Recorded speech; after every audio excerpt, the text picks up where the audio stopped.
Hey, what's up guys? I'm Jacob Kaufman, I'm Nerd in the Street, and I'm here today with Michael Chanel behind the camera. Hello.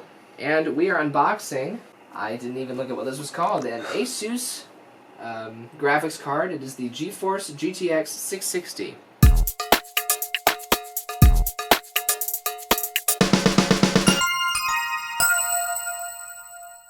So, Michael got this card so that he can actually run GNOME on his computer, because I don't even remember what the model of your old card was. You can go ahead and come on over here. And, the cheapest Radeon you could buy probably is what it was. Yeah, so got a bit of an upgrade, and this is a giant box compared to my my box for my graphics card. You should do the one side. All right.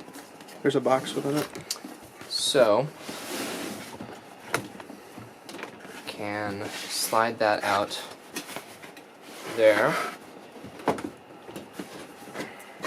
So yeah, GTX 660, it's got 2 gigs of RAM, and yeah, it's got some ASUS specific features. Windows 8 ready, we don't care about Windows. Yeah, so it's the box. Nice box. That is a pretty big graphics card.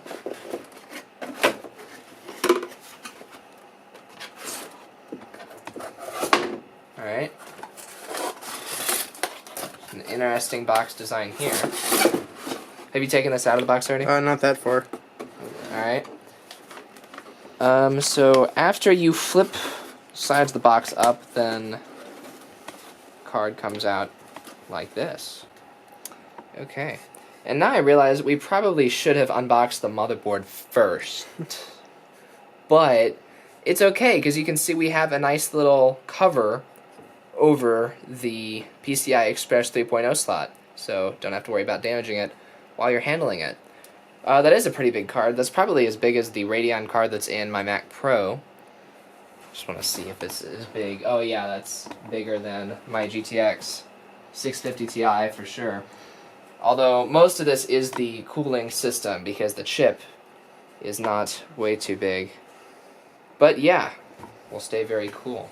So I will set that off to the side, and you can just keep it rolling. We'll get a bonus unboxing here. Oh wait, at the bottom of the ASUS box, we have drivers, and installation, and manual, and a paper manual. Speedy setup, just in case you've never plugged in a PCI card before. There's one more thing in there.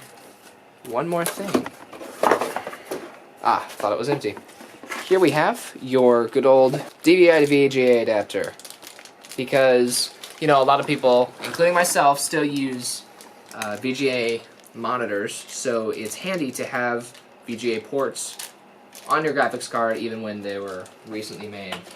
So yeah, that is, well, that's the unboxing of that actually. Wasn't planning on doing an unboxing of the motherboard. So yeah, I'll do the unboxing of the motherboard anyway. So here's the unboxing of the motherboard. And to open this up, we've got all kinds of stuff. This is a workstation motherboard because it is made for not only core processors, but also Xeon processors. So that is nice. They're hard to come by, at least on Newegg. You got these off Newegg, right? That came from Amazon. Yeah, that's what I thought. Bought everything from Amazon, from Newegg except the motherboard. Had to buy that from Amazon. Yeah, Newegg doesn't have a lot of workstation specific things.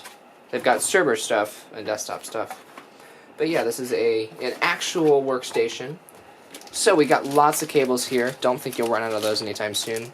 We have, they actually give you, you know, every motherboard comes with some places to plug things in to your case.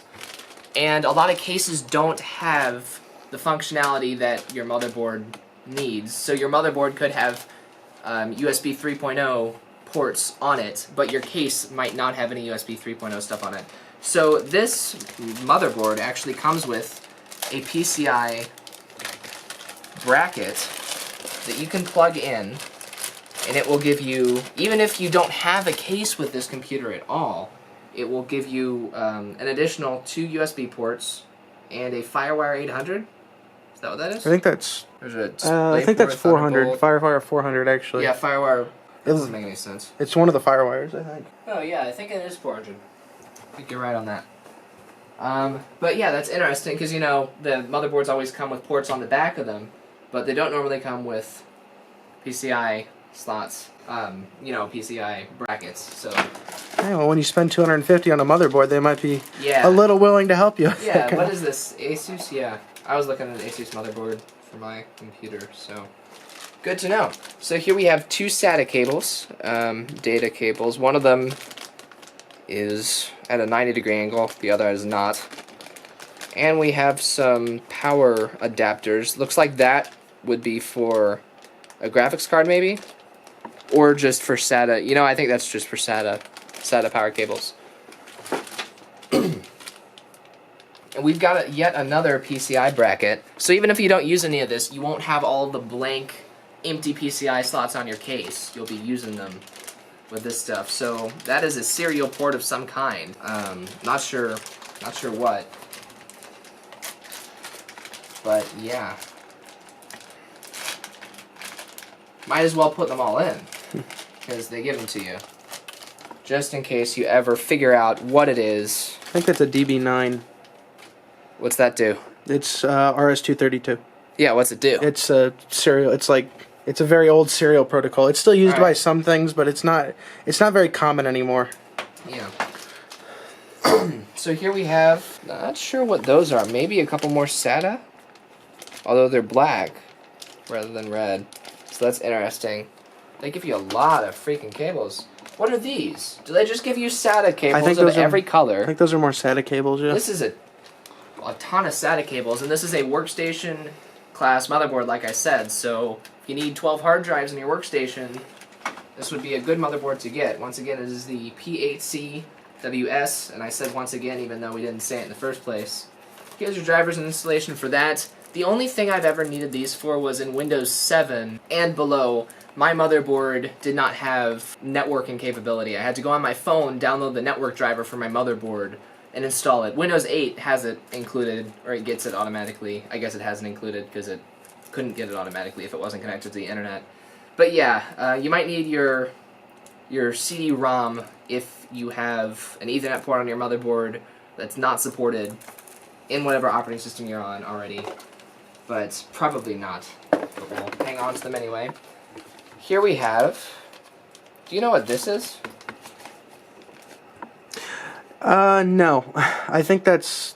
So this might be buttons, in case you were... I think this is made to where you don't really need a standard case with it, because that's a power button and that's a reset button. So that's interesting. I don't know if they're just for testing or what, but yeah, that is a power button for your motherboard. I/O shield. We did get the I/O shield onto the other build of this, and I do make it a point. My computer does not have an I/O shield on it because I didn't know how to get them on at the time. But this I/O shield looks pretty nice. It's actually painted black, which is more than most motherboards have. Most of them are just gray like that, but this one is actually black. And it's actually padded on the back. This is a nice I/O shield here. We've got some jumpers for, I guess, plugging in like lights and things. Oh, that's so you don't have. That's for all the power pins and all that. Yeah. So you don't have to look at the manual. You just plug them into that, then stick that onto the board. Yeah, and then that way it's all labeled for you. Makes sense. And then finally here at the bottom we have the motherboard itself. This looks really cool. Definitely this is a nice motherboard.